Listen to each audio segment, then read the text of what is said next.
Good evening. This is Defacto Review, a weekly analysis of Mongolia's latest political, economic, and social issues by economist and columnist Mr. D.Jargalsaikhan.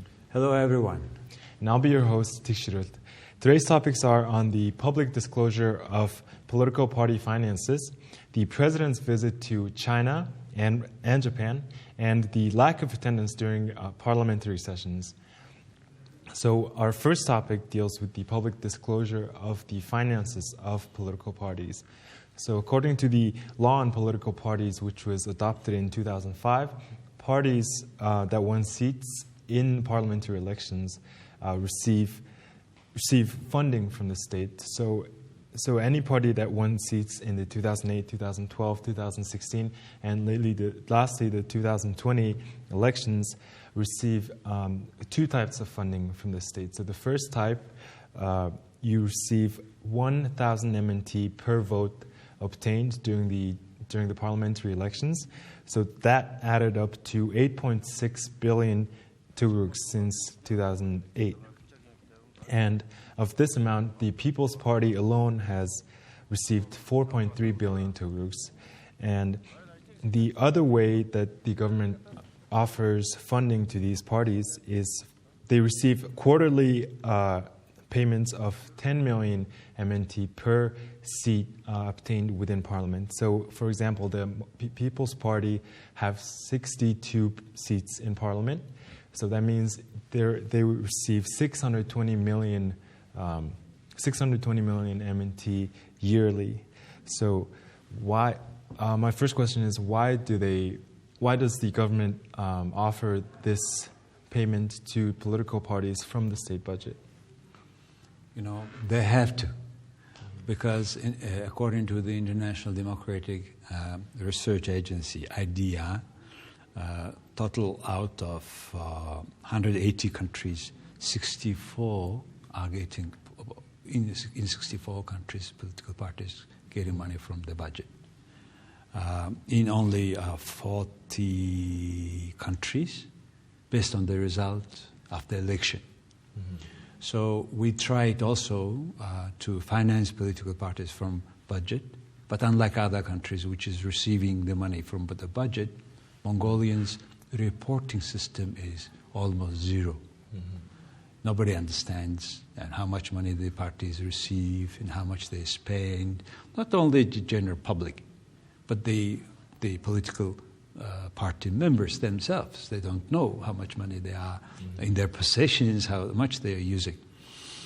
Why there is a need to finance from the budget? If political parties are not financed from the budget, they are financed from people who has money. Mm-hmm.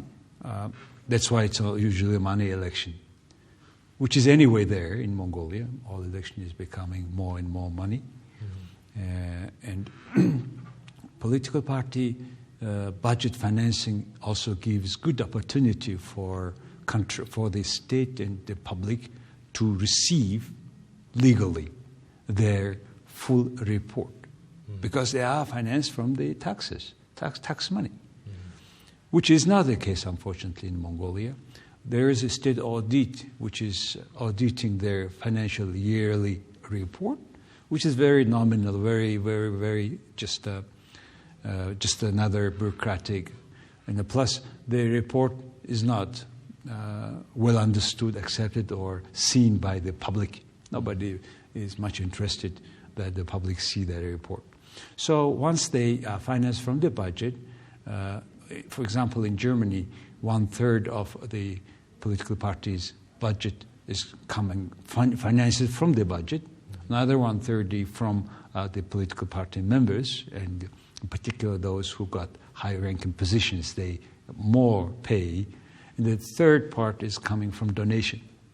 But the donation is to be so transparent, like in Germany, like in the UK, after more than £1,000 comes to the account of the political party, they by law have to report from whom and for what.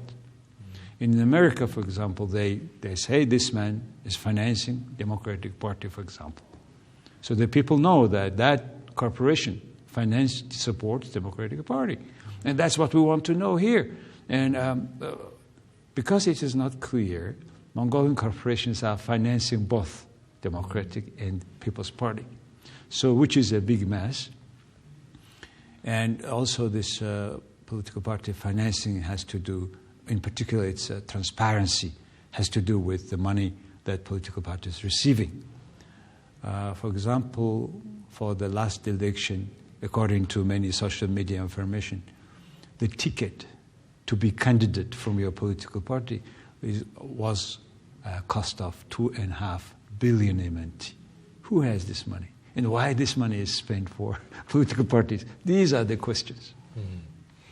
The law on political parties requires the political parties to have to submit their reports and their audits to the Mongolian National Audit Office and the General Taxation Department.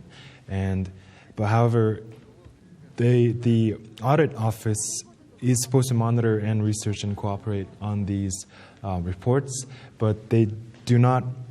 The situation around it is very unclear as to how these reports are supposed to be. So there's really no transparency in this case. So how do we begin to tackle that issue? They do report technically some report, which is not full, reflecting the income of political party. If it reflects, it will be a big scandal, like the ticket issue, to be the candidate for the parliament. So until we change the system where some designated organizations, like in England, for example, there is no election committee. There is electorate commission, which is consisting of those who are voting. In our system, it is consisting of people who are, or political parties who are voted. So it's much better to have this electorate commission, which controls the money coming to the account of political party.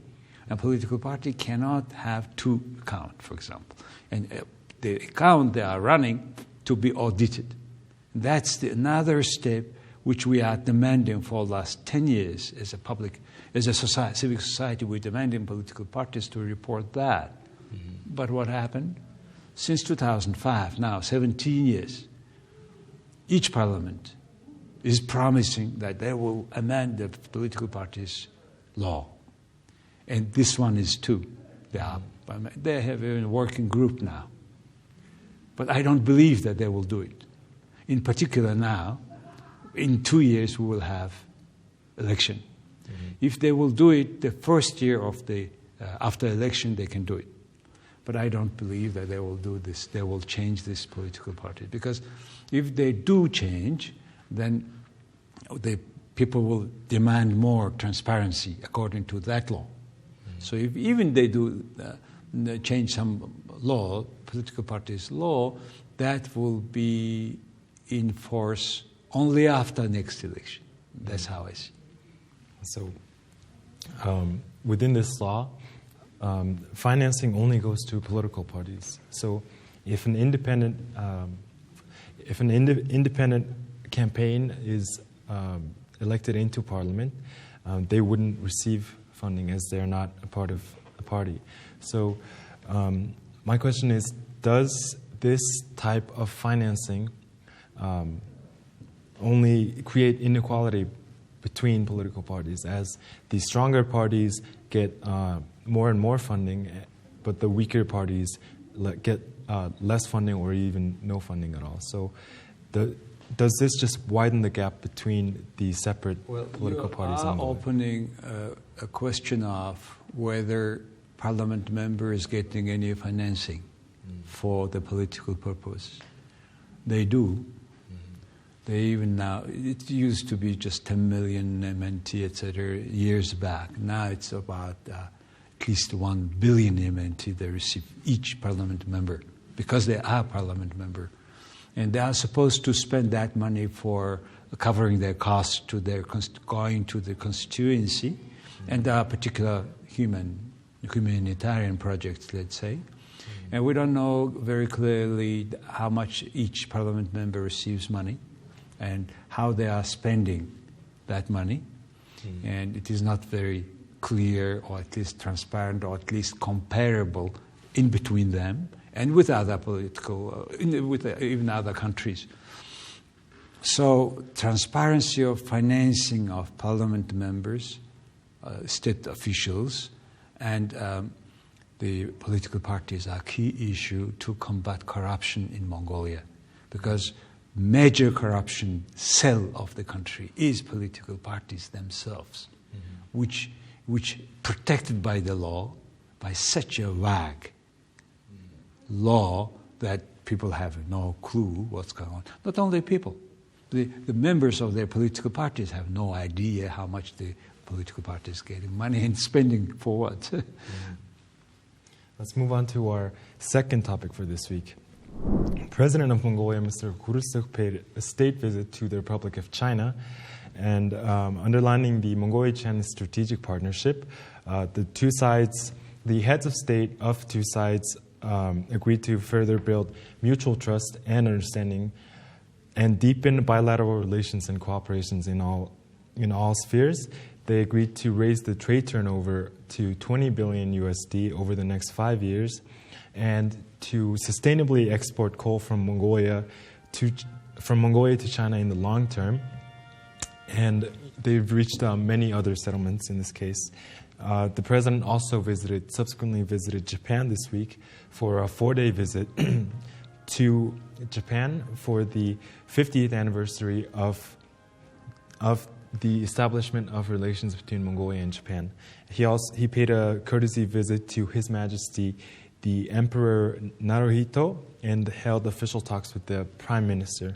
So there was also a lot of agreements made between the two sides, and notably, the Japanese side pledged to plant 50,000 trees in Mongolia and to train 20,000 Mongolian children and youth in the field of environment desertification and prevention of natural disasters to support the President's 1 billion tree initiative. So let's start with the visit to China first. So what were the main takeaways from this trip? Well, Mongolians are well informed by our local media. If you see the international media about that visit, on that day of the visit, the riots in the streets of many cities in China happened. And I think it was BBC who was saying that while the Chinese President Xi Jinping meeting his counterpart, Mongolian president inside of the palace, outside the people were demanding. This kind of comparison were on the Western media. But I would like to share with you what was written in Chinese English-speaking media. It says that President Xi underscored that China and Mongolia will respect each other's independence, sovereignty, territorial integrity, and choice of development path, which is usually always said by the president of China every time at the official visit.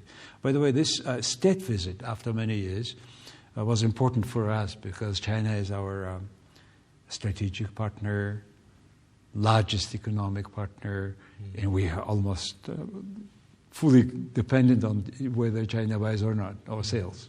So, it's geographically, politically, whatever. And the Chinese press highlighted these words, for example, which I think very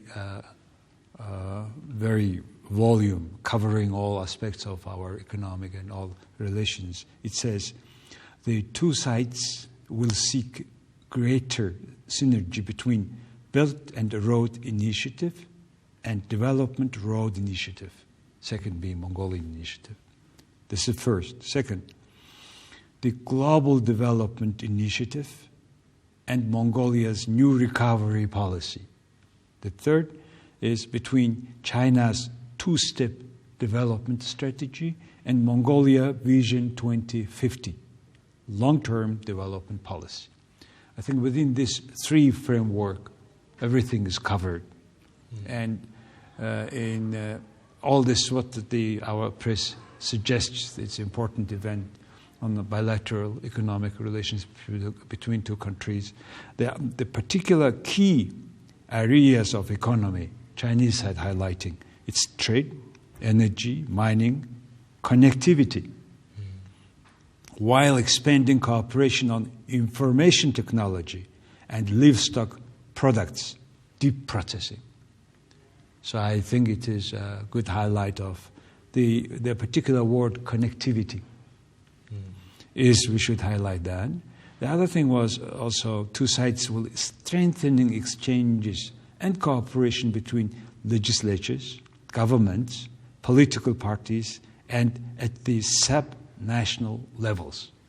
That means local authorities with the more cooperation between local authorities at the border areas, etc. The other thing was China will support the construction of a Mongolian youth sport center. Looks like another youth sport center will be made in Mongolia, like the one in nearby the old airport. That's one sport complex, and now another is coming. I think. And finally, what I found out, it said that to jointly defend true multilateralism, reject bloc confrontation, and uphold solidarity and cooperation of the international community. So these are very brief what Chinese domestic international agencies were reporting about the visit. How about the president's visit to Japan? How do you? On Japan, yeah. Japan is undoubtedly our very much strategic partner who really tested by time. At most difficult time, Japan helped Mongolia a lot. And even we see the bus, Hino bus, still today after 30 years in Ulaanbaatar streets, which is, by the way, performing very good jobs after 30 years. Plus, what is new is they will have new batteries plant. One is in Darkhan, in another place, not specified the location. So battery support is it's important for regulation of the local electric grid, which at times made by hydropower stations, but our central grid is not connected with hydropower stations, so it's important, I think, Darkhan, if it is connected. As you said also, the engineers and other people, 20,000 young people, etc. And again, at all levels, this is also, we have a peace. We are based on the principles of spatial strategic partnership for peace and prosperity. That's an interesting, good formula, which is helpful for our foreign policy. And also, it's a mostly very it's celebration of 50th years of diplomatic relations, and I would particularly note that the emperor came to Marinkhor concert in NHK Philharmonic Center. That was very important gesture, I think, of particular good relations of Japan to Mongolia. So this trip are important, but only I have noticed one thing, that China is such a also economic partner, and Mongolia visited China on the way to Japan. So it's a behavior of a very large country's leaders' behavior. But however, I think it's a very economic way of doing that at this time of COVID. But I would like to, on China, note about this swap agreement extension. Many people not fully understand what is this about. This swap is made 11 years ago first time. We got, in between two central banks, they have agreed this so-called swap agreement to use mutually owned currency in case of trading. But China never used our tugriks. We use yuan. And 2011, we got 5 billion yuan for the first time for 1 year. But in 2012, they not only not paid, they asked another 5 billion yuan and extended for 3 years, etc., extended. And in 2014, they asked another 5 billion and plus another 3 years extension. So in the next year, 2023, we're supposed to pay at the end of July 15 billion yuan, which is in today's currency $2.1 billion US dollar. And during the visit of President Khurelsukh, recent visit, they just agreed principally to extend for another 3 years. And it's not very to be pride thing, and all the time asking money, please extend, and it costs a lot of money too. The interest rate for using that yuan is Shanghai interbank rate, Shibor, if I may say, Shibor plus 2.5%, which cost, for example, in 2021, $87 million US dollar just for interest rate of that swap. Total we have paid since 2011, $660 million US dollar. So just interest rate will, in that way, will be soon $1 billion USD on the 2.1 billion USD loan from China. How long it can go? That's the question we should ask the Central Bank of Mongolia and the government of Mongolia, and how much we should spend that much every year for interest rate. So it's no good. That's I would say. Let's move on to our final topic for this week. This topic also deals with the president's visit, as 2 laws are supposed to pass before the end of the year: the law on tourism and the revised draft on the law on tourism and the revised draft on the law on land of Mongolia. So the law of land in Mongolia was postponed for the second time this past week for Parliament's failure to convene, as there were only 10 members of Parliament that were in session. So media reported that there were around 20 Parliament members on overseas visits. So notably 10 with the president for his visit to China and Japan, and also other Parliament members in other countries, such as 5 members working in Canada at the moment. So it's very unusual for Parliament to convene with only 10 members. So especially with this being such a big deal, the revised draft on the law on land, what do you think should be done in this case, as there are reportedly more members of Parliament not convening or not showing up to meetings? Well, first of all, the most important thing is land. Land law is being amended. Finally, they have agreed that on when 10 members were there, they just discussed, but they had another 2-3 discussions, and finally that law will go through, and the law will be discussed at the plenary session of the Parliament to get approved. But before that, 2 points I would like to add. One, about this only a few members, Parliament members being at the sessions. From time to time, I think that our politicians are elected to be Parliament member just to have a good traveling, and they are traveling like hell. And even out of 76, 10 guys are sitting at the plenary sessions. Unacceptable. And I think it's the speaker himself allowing it happen is a bad work. He should do his work well. And it should be mockery of the sessions. Mongolian people have elected them to do the job, to adapt, to approve laws. Instead, they are just traveling and traveling. So they should have more serious attitude to the law, their main job. And there should be a certain limit. And they should not get paid for traveling. So that's one thing. There are other things about the land. Land is a huge source of corruption in this country. Take Bogdol, the mount system in front of Ulaanbaatar city.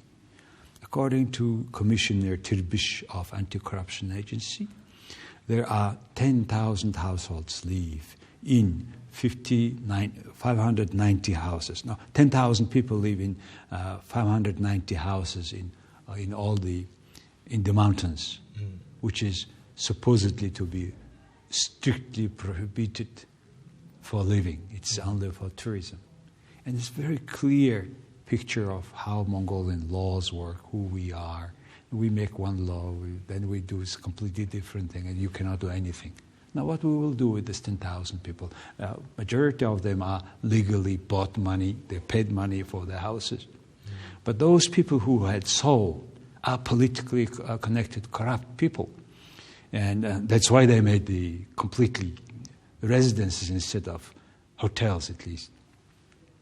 And now, according to this anti-corruption agency, 66 citizens and legal entities are being investigated, which is good. I mean, I see for the first time this current government is doing that job. And what happened afterwards? Can we remove all these people? You cannot.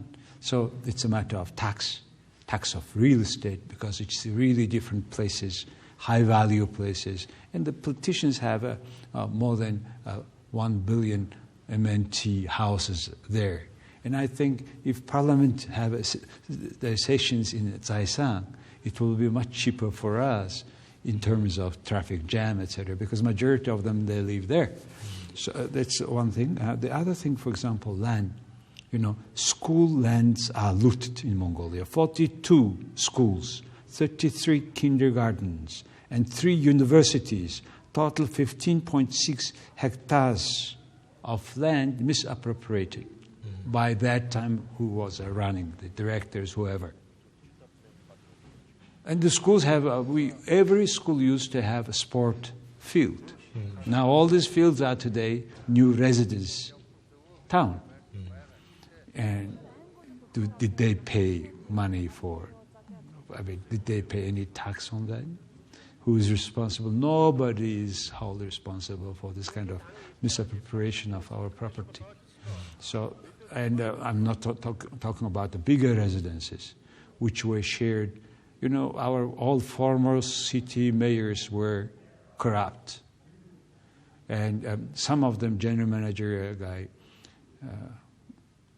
Batum Junai, disappeared, et cetera, et cetera. And so those who were the running Ulaanbaatar city were ruining the city more than any enemy. So now, as a result, we pay with traffic jams, staying for hours in your car. How long we will tolerate that? So that's why this law is to be changed, and it should be specifying.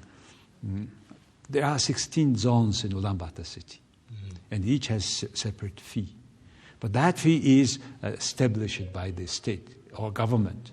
Instead, it should be by market, by value of property on that zone. And every property should be paying property tax. And in Mongolia, state properties, state-owned properties, including ministries, buildings, so many things, they don't pay tax on property. So there are a lot of things to change, but I'm not convinced that this time they will change substantially this law, because parliament members, many of them are against any amendments in this land law, because it will be against their interests. Well, unfortunately, we've run out of time for this week's Defacto Review. This has been Defacto Review, a weekly analysis of Mongolia's latest political, economic, and social issues by economist and columnist Mr. Jargalsaikhan. Thank you very much for sharing your time with us, and you can watch our program every week at this time. Thank you.